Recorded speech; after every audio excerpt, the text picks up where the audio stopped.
Welcome to Chillin' 101. We hope this video helps. In this video, I will explain how to use maximum output purple in Jump Showdown. To achieve peak performance, first, understand that maximum output purple means maximizing your survival time and efficiency. Focus on precise timing for every jump and movement. Always anticipate the rotating bar's speed and direction, planning your next 2 to 3 moves ahead to secure optimal landing spots on the platforms. Mastering your jumps and dives is crucial for maximum output. Utilize small, controlled jumps to stay agile and balanced, especially as platforms disappear. Practice the dive maneuver. It's incredibly effective for clearing the low-swinging bar, often buying you an extra second or two. Also, consider fake jumping to subtly influence other players' movements and secure your own space. Effective platform management is key to long-term survival.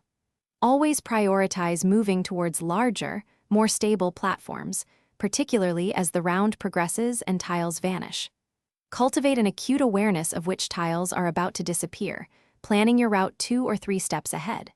Crucially, try to avoid crowded sections of the map to reduce the chance of an accidental push.